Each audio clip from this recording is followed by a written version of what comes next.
Failure of Ohm's law, limitation या failure of Om law.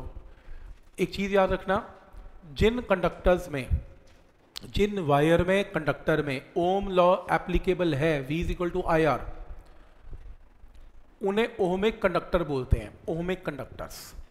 और जिनमें ओम लॉ नहीं एप्लीकेबल उन्हें नॉन ओहमिक कंडक्टर बोलते हैं। तो ये वर्ड यूज होता हुआ दिखेगा, consider an ohmic conductor. Ohmic का मतलब ओम लॉ एप्लीकेबल है। फेलियर ऑफ ओम्स लॉ, कहाँ कहाँ ओम लॉ फेल होता है, उसकी 2 लाइनें लिखने को हो सकता है वो बोल दे। पहला, अगर आप ओम लॉ लगाएं और ओम लॉ एप्लीकेबल है तो V is directly proportional to I, तो V और I का ग्राफ क्या बनेगा, स्ट्रेट लाइन बनेगा। प्रॉब्लम है, अगर आपकी वायर गर्म हो गई, जब टेम्परेचर कांस्टेंट है ओम लॉ एप्लीकेबल है, जब टेम्परेचर कांस्टेंट है तो स्ट्रेट है। पर अगर टेम्परेचर कांस्टेंट नहीं है, टेम्परेचर बढ़ गया, टेम्परेचर बढ़ने से रेजिस्टेंस बढ़ जाती है, टेम्परेचर बढ़ने से रेजिस्टेंस बढ़ती है। क्यों बढ़ती है मालूम है? ये देखो, क्वेश्चन पूछेगा टेम्परेचर बढ़ने से रेजिस्टेंस क्यों बढ़ती है। देखो, जो रेजिस्टेंस की वैल्यू है, ये पूरी की पूरी टर्म क्या है, रेजिस्टेंस है। रेजिस्टेंस किस पे इनवर्सली प्रोपोर्शनल है, टाउ पे।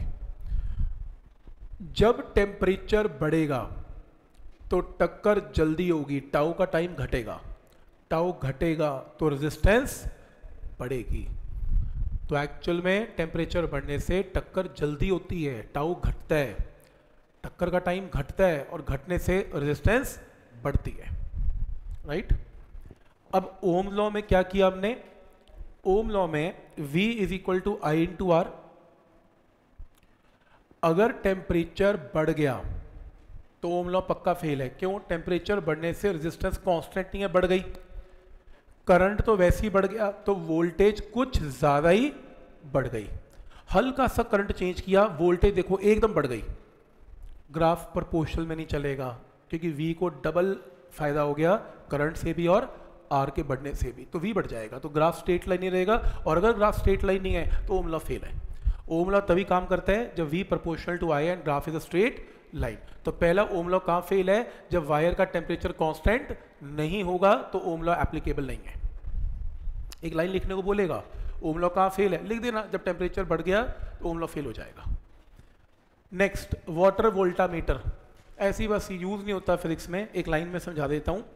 केमिस्ट्री का एक्सपेरिमेंट है, वाटर को क्या करना, कैथोड एनोड लगा के उसको तोड़ना, उसके एटम को तोड़ना, आयंस बनाना।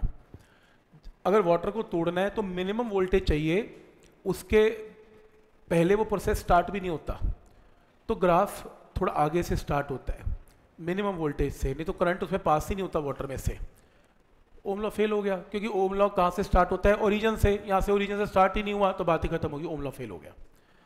नेक्स्ट एक्सपेरिमेंट किया गया पीएन जंक्शन डायोड पे। हम ये नवंबर में करेंगे चैप्टर सेमीकंडक्टर्स।